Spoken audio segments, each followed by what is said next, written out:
जय श्री कृष्ण। श्रीमद् भागवत महापुराण चतुर्थ स्कंद 15वां अध्याय। मैत्रेय जी बोले, हे विदुर जी, उस नाट्य पुरुष के जन्म के पश्चात ऋषियों ने एक अत्यंत सुंदर तथा नीति के राजा उत्पन्न करने के लिए राजा बेन की दाहिनी भुजा को फिर मथा। उस भुजा मंथन द्वारा एक परम तेजस्वी, स्वरूपवान, विशालकाय, आजानु भुजाओं वाला पुरुष तथा एक परम सुंदर स्त्री की उत्पत्ति हुई। उन दोनों के जन्म से ऋषि मुनियों को अत्यंत प्रसन्नता हुई। तब उस पुरुष का नाम पृथु तथा स्त्री का नाम अरुचि रखा। ऋषियों ने उन दोनों का आपस में विवाह करने के उपरांत पृथु से कहा, पृथु, तुम सातों द्वीपों का राज्य करो। पृथु ने उनकी आज्ञा को शिरोधार्य कर लिया। तदंतर ऋषियों ने अपनी ज्ञान दृष्टि द्वारा यह पहचान लिया कि ये दोनों पृथु एवं अरुचि श्री लक्ष्मी नारायण जी के अवतार हैं। यह प्रतीत होते ही उन्होंने राजा पृथु को बड़ी धूमधाम से सिंहासन पर बैठाने का निश्चय किया। उन्होंने कुबेर देवता को बुलाकर कहा कि जिस सिंहासन पर अत्याचारी राजा बेन बैठता था, वह सिंहासन धर्मावतार राजा पृथु के बैठने की योग्य नहीं है, इसलिए तुम कोई अन्य सिंहासन लाओ। यह सुनकर कुबेर देवता ने उसी क्षण एक रतन जड़ित उत्तम सिंहासन लाकर दिया।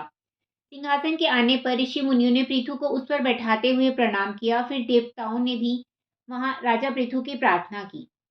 16वां अध्याय। मैत्रेय जी बोले, हे विदुर, राजा पृथु की भाटों ने निम्र प्रकार से विनती की, हे पृथ्वीनाथ, आप श्री नारायण जी के अवतार हैं, अतः आपकी बड़ाई श्री नारायण जी के समान है।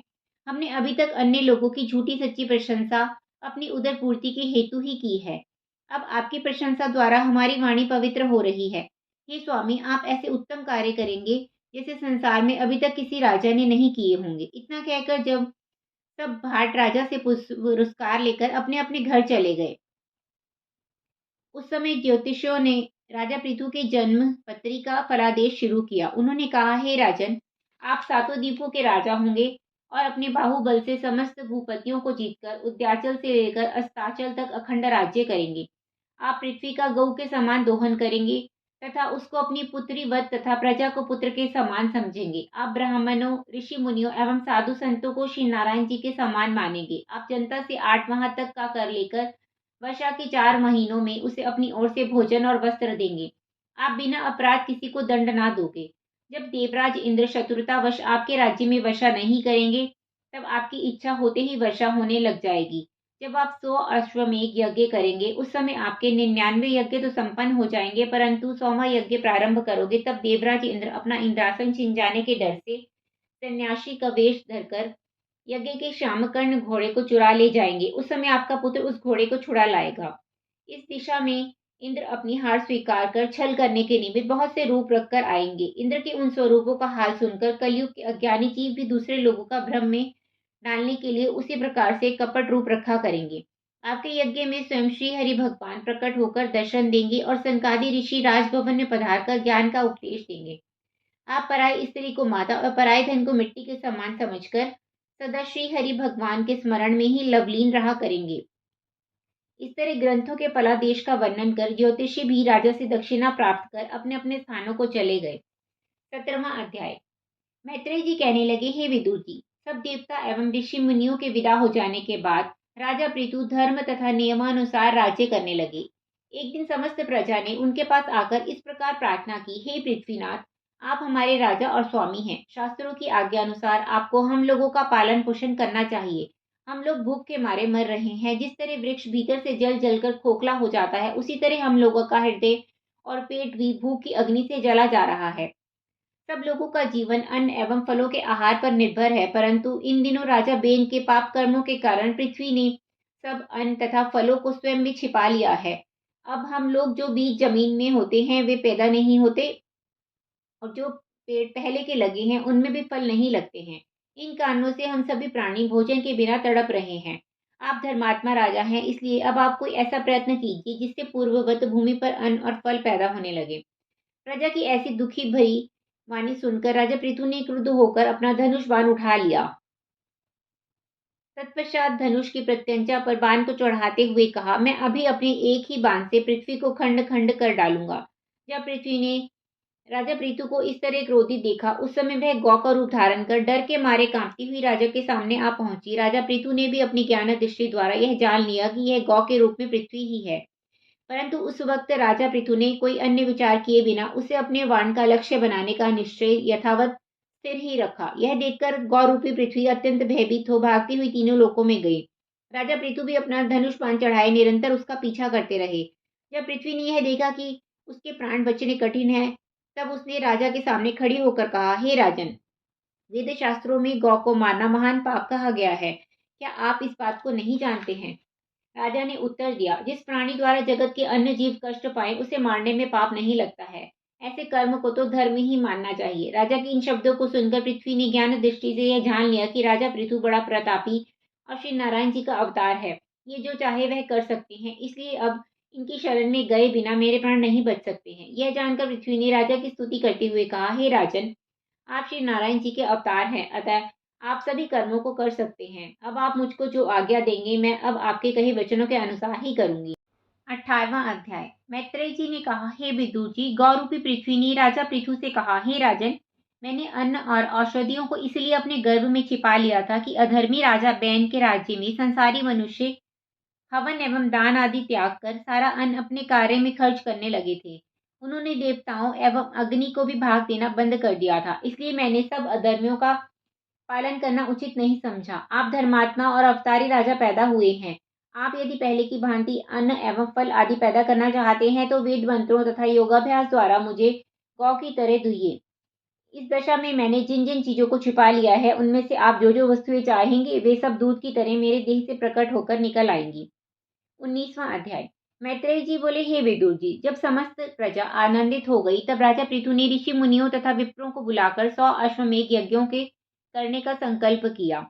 उन्हें वे स्वयंभू मनु के ब्रह्मवर्त स्थान में पहुंचकर निष्काम यज्ञ करने लगे। उनके धर्म के बल से दही, दूध एवं घी की नदियां संसार में बह निकली। रत्न, मोती, सोना, चांदी, तांबा और अन्य धातुओं की खानें उत्पन्न हो गई। कोई भी दुखी एवं दरिद्री ना रहा। तब राजा ने शास्त्रानुसार शामकर्ण घोड़े को अपनी सेना के साथ विश्व विजय करने के निमित्त भेजा। वह घोड़ा सातों द्वीपों में होता हुआ वापस आ गया, परंतु किसी भी राजा की यह सामर्थ्य ना हुई कि घोड़े को रोककर बांध लेता। विश्व के सभी राजाओं ने महाराज पृथु की अधीनता स्वीकार कर ली और उन्हें कर देने लग गए। इस तरह महाराज पृथु के 99 यज्ञ संपूर्ण हुए। तत्पश्चात जब राजा ने 100वां यज्ञ करके अपना घोड़ा छोड़ा तो देवताओं के राजा इंद्र के मन में यह डर प्रकट हुआ कि राजा पृथु इस 100वें यज्ञ को संपन्न कर कहीं मेरे इंद्रासन को भी न छुड़ा ले। इसी डर के कारण उन्होंने अपने पुत्र को आज्ञा दी कि तू राजा पृथु के घोड़े को पकड़कर यहाँ बांध दे। आज्ञा पाते ही इंद्र का पुत्र उस घोड़े को पकड़ने के लिए चला, परंतु उसके साथ साथ बड़े बड़े वीर योद्धा रक्षकों को देखकर डर के मारे घोड़े को बिना पकड़े ही इंद्र के पास वापिस आ गया और कहने लगा, हे पिताजी, उस घोड़े को पकड़ने की शक्ति मेरे में नहीं है। यह सुनकर इंद्र ने सोचा कि राजा पृथु बड़े धनवान और शक्तिवान हैं। उनके होते हुए घोड़ा छुड़ा लाना कोई मामूली बात नहीं है, इसलिए कोई छल करके ही घोड़ा लाया जा सकता है। यह सोचकर इंद्र सन्यासी का भेष धरकर घोड़े के समीप गए। राजा पृथु के सैनिकों ने उसे सन्यासी जानकर घोड़े के पास जाने से नहीं रोका। तदुपरांत वे घोड़े की राश पकड़कर उसे आकाश मार्ग से अपने लोक ले जाने लगे। सेवकों ने जब यह दशा देखी तो वे समीप जाकर इस तरह विनती करने लगे, हे महाराज, एक व्यक्ति सन्यासी का रूप धारण कर यज्ञ के घोड़े को आकाश में लेकर उड़ गया है। सैनिकों के मुख से यह वचन सुनते ही राजा पृथु ब्राह्मणों से बोले, हे विद्वज्जनों, आप लोग अपनी ज्ञान दृष्टि द्वारा यह हाल जानकर कृपा कर मुझे बताइए कि कौन सा सन्यासी हमारे घोड़े का हरण करके ले गया है और वह वास्तविक रूप में कौन है। तब ब्राह्मणों ने राजा को बताया कि हे पृथ्वीनाथ, आपके अश्व को सन्यासी रूपधारी देवराज इंद्र यह सोचकर हरण करके ले गए हैं कि कहीं आपका 100वां यज्ञ पूर्ण हो जाने पर उनका इंद्रासन ना छिन जाए। ब्राह्मणों के यह वचन सुनकर राजा ने कहा, मुझे इंद्रासन पाने की कोई अभिलाषा नहीं है, फिर भी इंद्र मेरे यज्ञ को संपन्न होने नहीं देना चाहते हैं, परंतु मैं अपने अश्व को अवश्य छुड़ा लाऊंगा। इस तरह ब्राह्मणों से कहकर राजा ने पुत्र विजिता को यह आज्ञा दी कि तुम तुरंत इंद्र के पास जाकर हमारे अश्व को छुड़ा लाओ। इस कार्य के लिए उन्होंने विजिताश्व के साथ अत्रि मुनि को भेज दिया। जब विजिताश्व और अत्रि मुनि इंद्रलोक के समीप पहुंचे तो वहां देखा कि इंद्र के हाथ में उस घोड़े की राश लगी हुई है। यह देखते ही विजिताश्व ने अपने धनुष पर सरवंत नामक बाण रखकर इंद्र पर छोड़ने की कामना प्रकट की। तब विजिताश्व के इस मनोरथ को जानकर इंद्र बहुत ही डर कर घोड़े को वहां पर ही छोड़कर अंतर्ध्यान हो गए। उस समय राजकुमार घोड़े को लेकर राजा पृथु के पास वापस चला आया और उन्हें इंद्र के भय से भयभीत होकर भागने का सारा हाल कह सुनाया। घोड़ा छीने जाते समय इंद्र ने अपनी माया द्वारा कई बार अंधेरा उत्पन्न किया था और कई बार घोड़े को चुराया था, परंतु राजकुमार के सामने इंद्र की एक ना चली। राजा पृथु को जब यह ज्ञात हुआ कि इंद्र ने ऐसी हरकत की है, तब उन्होंने क्रोधित हो इंद्र को मारने के लिए अपना धनुष बाण उठा लिया। उस समय यज्ञ करने वाले ऋषि मुनियों ने उन्हें समझाते हुए इस प्रकार कहा, हे पृथ्वीपति, आपने 100 अश्वमेध यज्ञ करने का संकल्प किया है, अतः जब तक संकल्प पूरा ना हो जाए तब तक आपको किसी पर क्रोध नहीं करना चाहिए। क्रोध करने से संकल्प में विघ्न उपस्थित हो जाएगा। अमृत पीने के कारण इंद्र की मृत्यु नहीं हो सकती है, अतः आप उसके ऊपर इस प्रकार क्रोध ना करें। ऋषि मुनियों द्वारा इस प्रकार समझाए जाने पर भी जब राजा का क्रोध शांत नहीं हुआ, तब उस समय नारद जी सहित ब्रह्मा जी ने यज्ञशाला में पहुंचकर राजा पृथु को इस प्रकार समझाया, हे पृथ्वीपति, यदि आपको इंद्रासन प्राप्त करने की इच्छा हो तो आप इंद्र को इंद्रलोक से निकालकर वहां के राज्य का स्वयं उपभोग करें, परंतु यदि आप मुक्ति प्राप्त करने की इच्छा रखते हो तो सोमा यज्ञ करना बंद कर दें। आपने अब तक जितने यज्ञ किए हैं उन्हीं के प्रताप से आपको श्री नारायण जी दर्शन देंगे तथा आप मुक्ति पद को प्राप्त करेंगे। आपके यज्ञ करने का वृतांत सुनकर अन्य संसारी लोग भी शुभ कर्म करेंगे। इस प्रकार ब्रह्मा जी के समझाने पर राजा पृथु ने अपना क्रोध शांत कर लिया। तत्पश्चात राजा पृथु ने ऋषि मुनियों एवं ब्राह्मणों से इस प्रकार कहा, हे महानुभावों, मेरे 99 यज्ञ सानंद समाप्त हुए हैं, अब मैं 100वां यज्ञ यहीं समाप्त करता हूँ, अतः आप यज्ञ कुंड में पूर्णाहुति डाल दीजिए। राजा पृथु के ये वचन सुनकर जिस समय ऋषियों ने मंत्र पढ़कर पूर्णाहुति डाली, उस समय ब्रह्मा जी ने श्री नारायण जी के पास पहुंचकर इस प्रकार कहा, हे प्रभु, इंद्र के समक्ष कोई अन्य व्यक्ति तो यज्ञ संपूर्ण नहीं कर सकता, परंतु भक्तराज पृथु का संकल्प भी मिथ्या नहीं होगा, अतः इस समय जो उचित समझे वह करें। ब्रह्मा जी के ऐसे वचन सुनकर श्री नारायण जी गरुड़ पर सवार हो पूर्णाहुति डालते समय राजा पृथु की यज्ञशाला में जा पहुंचे। उनके दर्शन प्राप्त करते ही राजा पृथु तथा अन्य सब ऋषि मुनि ब्राह्मण आदि उठकर खड़े हो गए और श्री नारायण जी की प्रार्थना करने लगे। 20वां अध्याय। श्री शुकदेव जी कहने लगे, हे परीक्षित, राजा पृथु द्वारा प्रार्थना किए जाने पर श्री नारायण जी ने प्रसन्न होकर कहा, हे राजन, तुम्हारे सभी यज्ञ संपूर्ण हुए, इससे हमें बड़ी प्रसन्नता है। तुम हमसे कुछ वरदान मांग लो। तुमने इंद्र का अपराध क्षमा कर दिया है, अतः उससे किसी तरह का द्वेष मत रखना। द्वेष चाहे किसी से भी क्यों ना किया जाए, वह बुरा ही होता है, इसलिए तुम उस ओर न जाकर अपनी प्रजा का धर्म पूर्वक पालन करो। सनकादि ऋषि आकर तुम्हें ज्ञानोपदेश देंगे। श्री नारायण जी के ऐसे वचन सुनकर राजा पृथु ने उनकी पहले तो विधि पूर्वक पूजा की, तदुपरांत हाथ जोड़कर इस प्रकार कहा, हे दीनबंधु, मेरी किसी से भी शत्रुता नहीं है, ना मुझे इंद्रलोक की इच्छा है और ना किसी अन्य वस्तु की ही। मैं तो केवल यही चाहता हूँ कि मेरे हृदय में आपके चरणों के प्रति भक्ति बनी रहे, क्योंकि आप अपने भक्तों पर श्री लक्ष्मी जी से भी अधिक स्नेह रखते हैं। जिस मनुष्य ने आपकी भक्ति के सुख को प्राप्त कर लिया है, वह फिर संसारी माया जाल में नहीं फंसता, इसलिए मुझे आपके चरणों की भक्ति और स्नेह की आवश्यकता है। राजा की ऐसी प्रार्थना सुनकर श्रीहरि ने बहुत प्रसन्न होकर कहा, हे राजन, तुम मेरे परम भक्त हो, इसलिए तुम्हारी सब इच्छाएं पूरी होंगी। इस तरह वरदान देकर जब श्री नारायण जी वैकुंठ धाम को चले गए, तब राजा ने भी यज्ञ को संपूर्ण कर ऋषि मुनि और ब्राह्मणों को दान दक्षिणा देकर विदा कर दिया। तत्पश्चात राजा पृथु इंद्र से मैत्री भाव रखकर धर्म और नियमानुसार प्रजा का पालन करने लगे। उनके राज्य में सभी छोटे बड़े जीव आनंद पूर्वक अपना जीवन यापन करते थे और कुछ समय पश्चात राजा पृथु ने अपने मन में यह विचार किया कि यदि हमारे राज्य में चारों वर्णों के सभी छोटे बड़े लोग श्रीहरि का ध्यान और कीर्तन करें तथा अशुभ कर्मों का परित्याग कर साधु ब्राह्मणों की सेवा करें तो बहुत अच्छा रहेगा। ऐसा निश्चय कर उन्होंने सातों द्वीपों के राजाओं, ऋषि मुनियों, महात्माओं, ब्राह्मणों और चारों वर्णों के मनुष्यों को निमंत्रण भेजकर अपने यहाँ बुलवाया। कुछ दिनों में जब सब इकट्ठे हुए तब राजा ने उनका बहुत आदर किया। 21वां अध्याय। मैत्री जी कहने लगे, हे विदुर जी, राजा पृथु ने शिष्टाचार के उपरांत सब राजाओं, ऋषि मुनियों और अन्य लोगों की सभा में बैठकर इस तरह कहा, हे महानुभावों, मैं आपसे एक वस्तु मांगता हूँ, उसके लिए कोई दबाव नहीं डालना चाहता। यदि आप लोग प्रसन्नता पूर्वक उसे देना स्वीकार करेंगे तो मैं आपका बहुत उपकार मानूंगा। महाराज पृथु के ऐसे विनम्र वचन सुनकर अन्य राजाओं ने हाथ जोड़कर उत्तर दिया, हे पृथ्वीपति, हमारे तन मन धन आपके चरणों पर न्यौछावर हैं, आप जो आज्ञा देंगे हम वही करेंगे। तब राजा पृथु ने कहा, मैं यह चाहता हूँ कि समस्त द्वीपों के निवासी जितने भी छोटे बड़े स्त्री पुरुष हैं, वे सब श्री नारायण जी का भजन पूजन किया करें। जिस राजा के देश की प्रजा जो पाप तथा पुण्य करती है, उन सब का 6वां भाग राजा को प्राप्त होता है। इसलिए मैं यह चाहता हूँ कि सब लोगों को श्री नारायण जी के चरणों में भक्ति और प्रीति अवश्य रखनी चाहिए। चारों वर्णों को श्रीहरि के अवतार और लीलाओं की कथाओं का श्रवण करना चाहिए। जो प्राणी श्रीहरि का सच्चे मन से ध्यान करता है, श्री नारायण जी उस पर कृपालु होकर उसे चारों पदार्थ धर्म, अर्थ, काम और मोक्ष प्रदान करते हैं। अन्य राजाओं के शासन काल में वर्णों एवं स्थानों के अलग अलग धर्म प्रसिद्ध थे, परंतु अब मेरी यह अभिलाषा है कि श्री नारायण जी का स्मरण करना और उनकी ही भक्ति को अपने हृदय में स्थान देना, यह सब लोगों का धर्म होना चाहिए। इसलिए हे राजगणों, आप लोग अपनी प्रजा को इसी तरह के धर्म का उपदेश करें। खेतों में अन्न पैदा होता है, उसका 6वां भाग राजा को प्रजा से लेना चाहिए, परंतु मैं उस अंश को भी प्रजा के लिए छोड़ देता हूँ। सब लोग उस अंश के द्वारा हवन और दान आदि किया करें। उस अंश के अतिरिक्त जिस किसी प्राणी को अधिक धन की जरूरत हो, वह मुझसे ले जाए। जो लोग शुभ कर्मों में धन खर्च करेंगे, मैं उनसे बहुत प्रसन्न रहूंगा। जो धन धर्म में व्यय हो अथवा किसी दूसरे के काम आए, उसी को श्रेष्ठ समझना चाहिए। श्री नारायण जी की भक्ति से मनुष्य की सभी मनोकामनाएं पूर्ण होती हैं तथा मरने के बाद वैकुंठ लोक के सुख की प्राप्ति होती है। राजा प्रीतु के इन शब्दों को सुनकर ब्राह्मण और ऋषियों ने आशीर्वाद देते हुए इस प्रकार कहा, हे राजन, आप जैसा धर्मात्मा राजा पाकर हमारे सब दुख दूर हो गए हैं।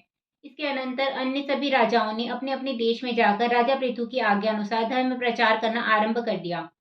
धर्मात्मा राजा पृथु के उपदेश के कारण जब सभी संसारी लोग श्री नारायण जी का स्मरण एवं कीर्तन करने लगे, उस समय एक दिन ब्रह्मा जी की सभा में सनकादि ऋषियों ने इस प्रकार कहा, हे पितामह, मृत्युलोक पे राजा पृथु ऐसा उत्पन्न हुआ है कि उसके उपदेश के कारण संपूर्ण संसार में भागवत धर्म फैल गया है। उसके धर्म प्रचार से सभी लोग कृतार्थ हो जाएंगे। अब हम लोग भी उसे देखने के लिए जा रहे हैं। इतना कहकर सनकादि चारों भाई राजा पृथु से भेंट करने के लिए उनके राजभवन में जा पहुंचे।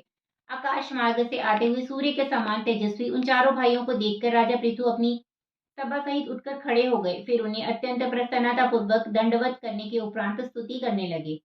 सिंहासन पर सम्मान सहित बैठाने के उपरांत राजा ने उनके चरण धोए तथा विधि पूर्वक चरणामृत लेने के पश्चात हाथ जोड़कर इस प्रकार उनसे कहना आरंभ किया, हे महात्मन, आपने बिना बुलाए यहाँ आकर मुझे कृतार्थ कर दिया है। मैं समझता हूँ कि आज मेरे किसी पूर्व जन्म का पुण्य उदय हुआ है। राजा के ऐसे दीन वचन सुनकर सनत कुमार जी ने कहा, हे राजन, श्री नारायण जी के चरण कमलों में तेरी अटल प्रीति सुनकर ही हम यहाँ आए हैं।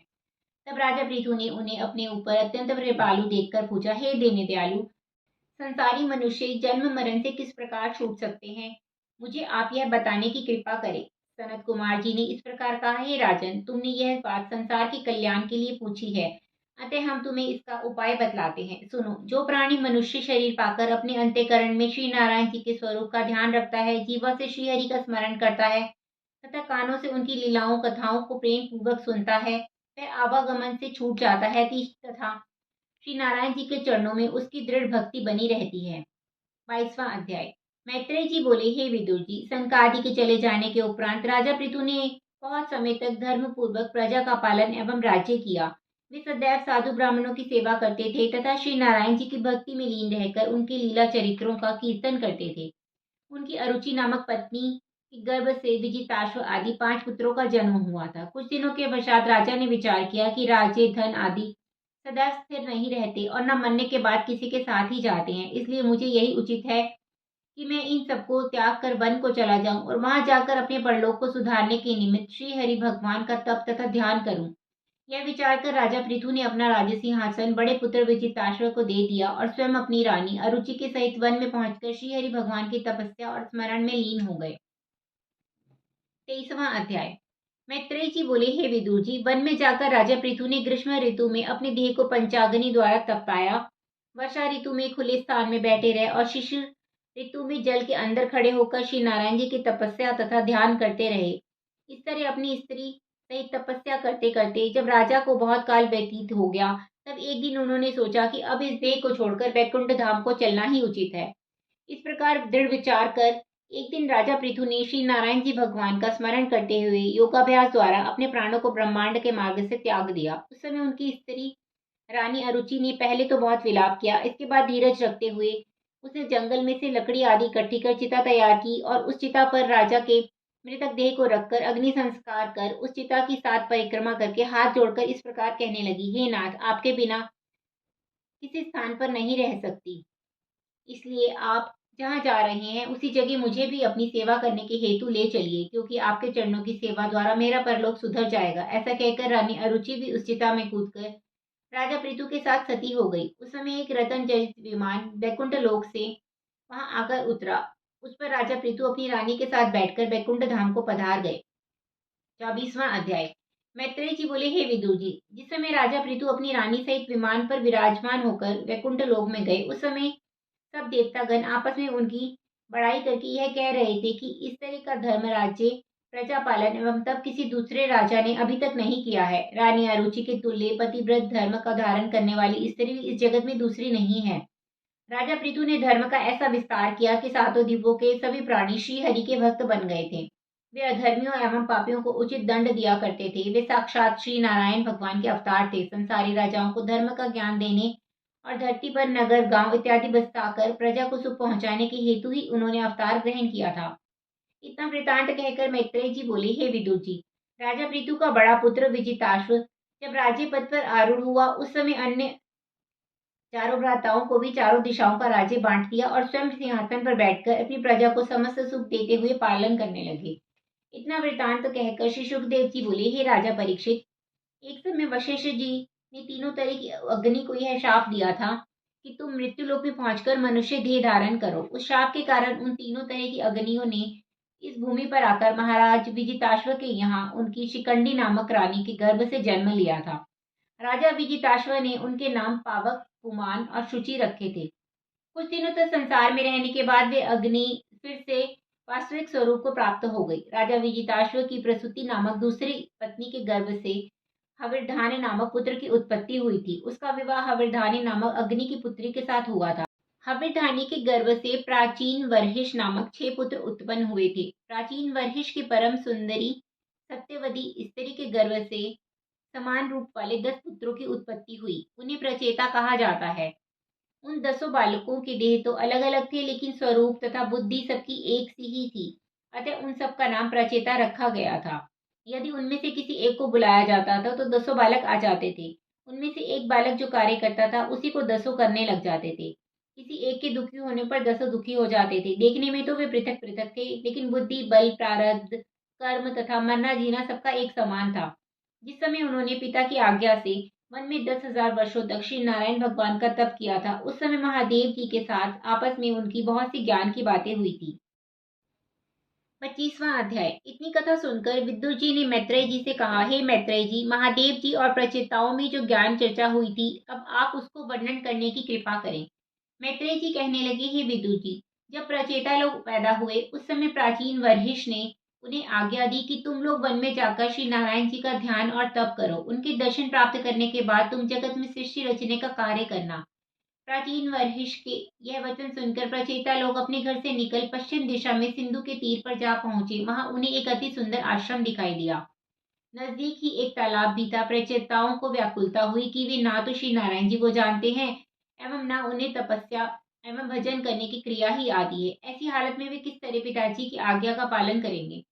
उसी समय उन्हें किसी आदमी की आवाज सुनाई देने लगी। उन्हें आश्चर्य हुआ कि यहाँ कोई मनुष्य तो दिखाई नहीं दे रहा है, फिर यह आवाज कहाँ से आ रही है। वे इसी संशय में थे कि उस सरोवर के अंदर से श्री शंकर जी प्रकट हो गए।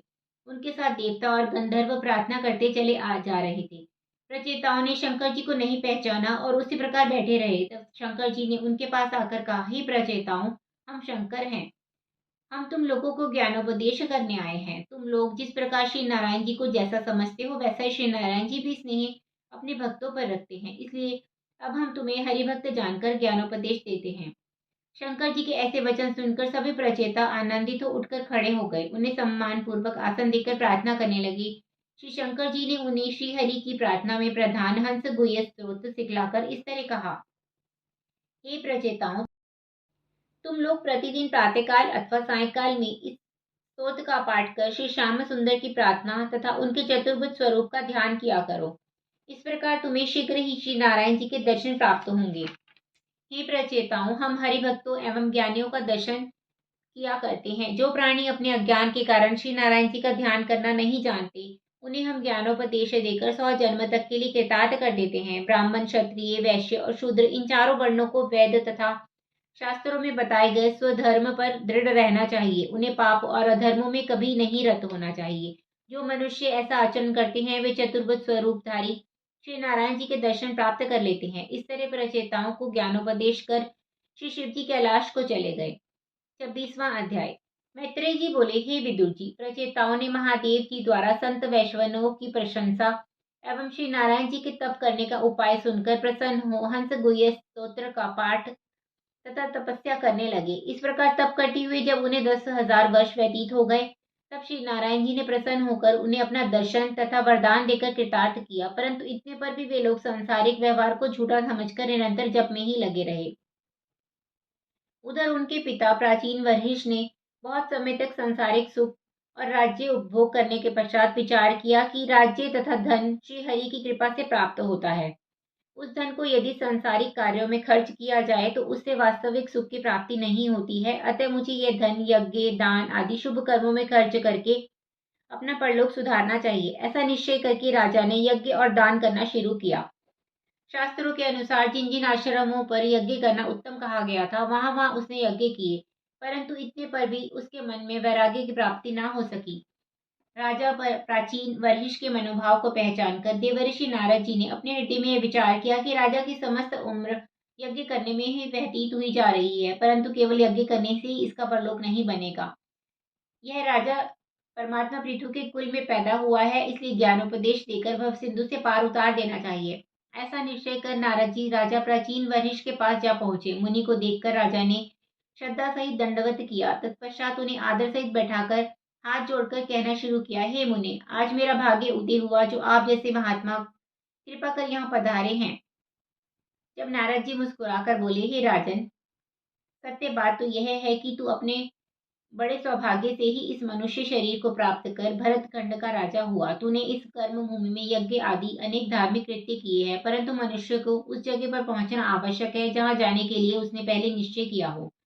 यदि कभी मार्ग में चलते चलते ही उम्र पूरी हो जाए और वह अपने गंतव्य स्थान पर न पहुंच सके, तो उस हाल में मार्ग जनित मेहनत की थकान के अतिरिक्त उसे और कोई लाभ नहीं होगा। श्री नारद जी के इन वचनों को सुनकर राजा ने अपने हृदय में आश्चर्य करते हुए सोचा कि वेद और पुराणों में यज्ञ और दान का बड़ा ही फल बताया गया है, इससे बड़ा और कोई नहीं बताया गया है। फिर क्या कर रहा है जो देवऋषि नारद इस तरह बखान कर रहे हैं। 27वां अध्याय।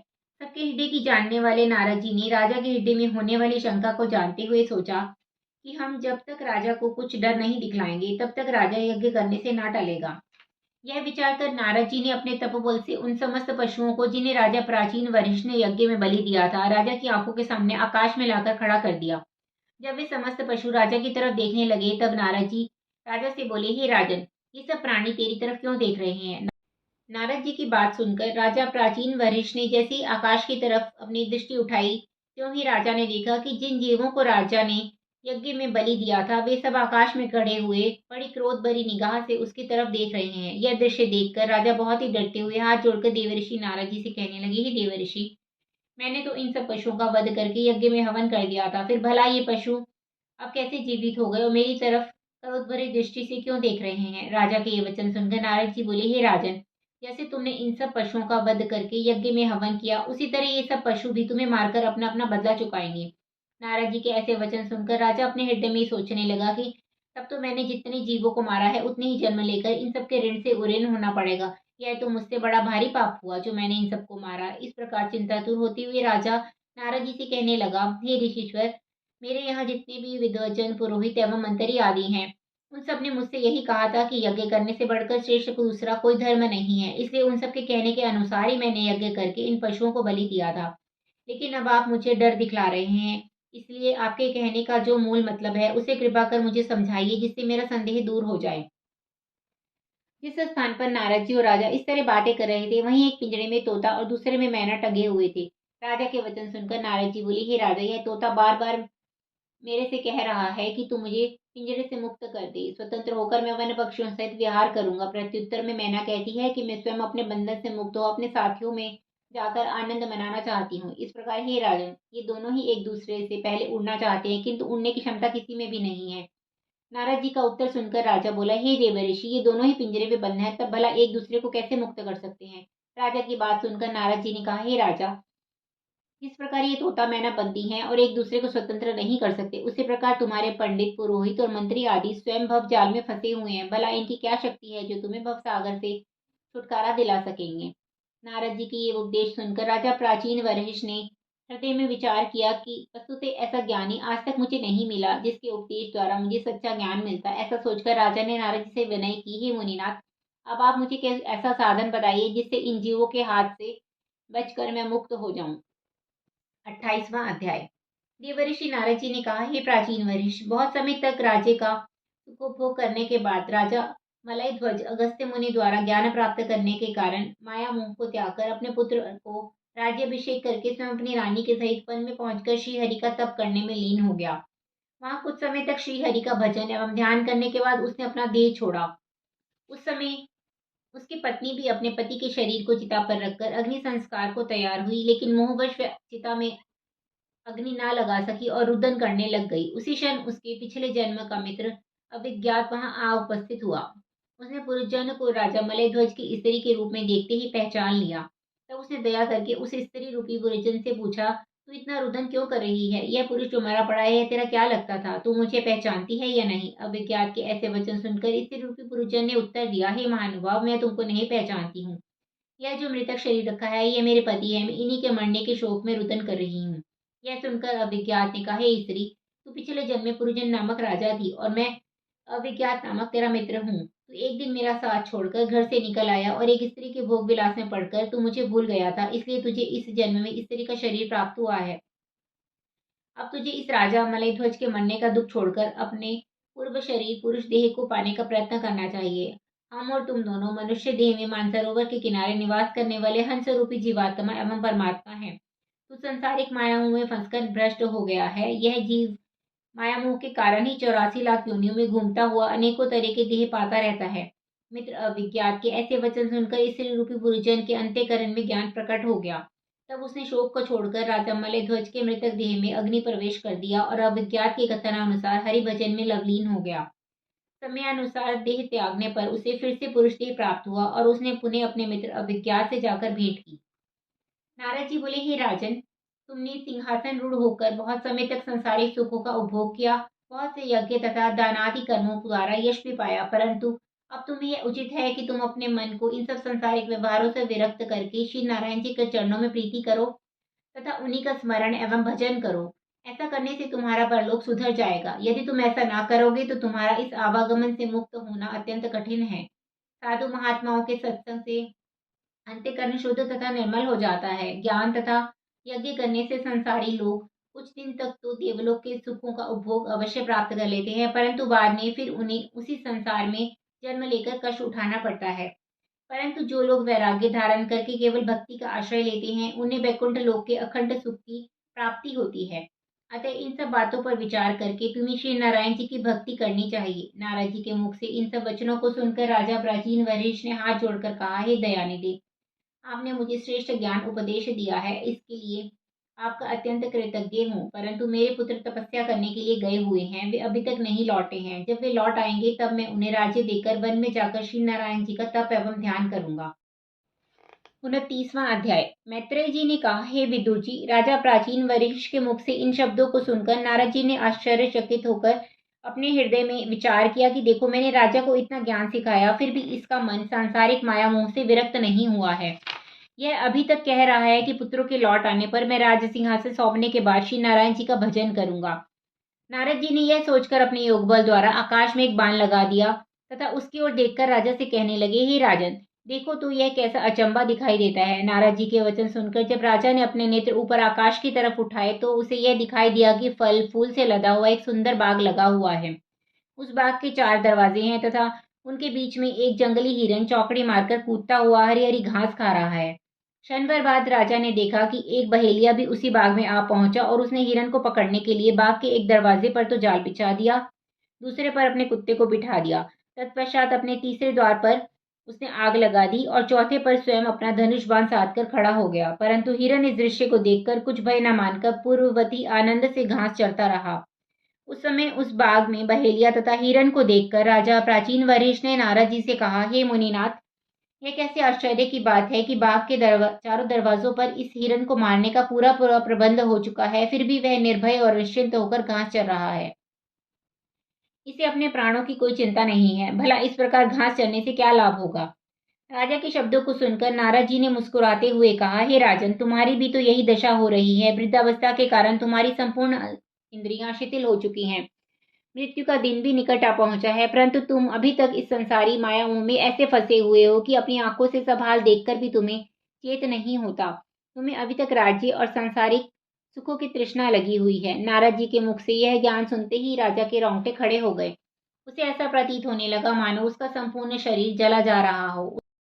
अपने शरीर की यह दशा देखकर उसने श्री नारद जी के चरणों में गिरते हुए कहा, हे प्रभु, आपने बड़ी कृपा की जो मुझे संसारी फंदे से इस तरह बाहर निकाल दिया, अन्यथा मैं इसी में पड़ा पड़ा अपना जीवन नष्ट कर देता। इतनी बात कहकर राजा उसी समय तपस्या करने के निमित्त बद्रिका आश्रम की तरफ चला गया। वन में जाकर उसने श्री नारायण जी का तप तथा ध्यान करके मोक्ष पद को पा लिया।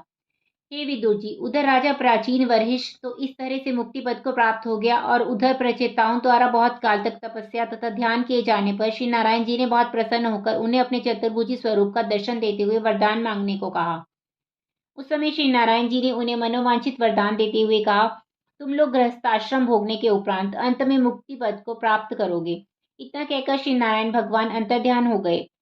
तब प्रचेता भी अपने घर को चल दिए। मार्ग में घर को आते समय प्रचेताओं ने यह देखा कि उनके वन को आते समय जो नगर एवं गांव बसे हुए थे वे सब उजड़कर वन के समान हो गए हैं।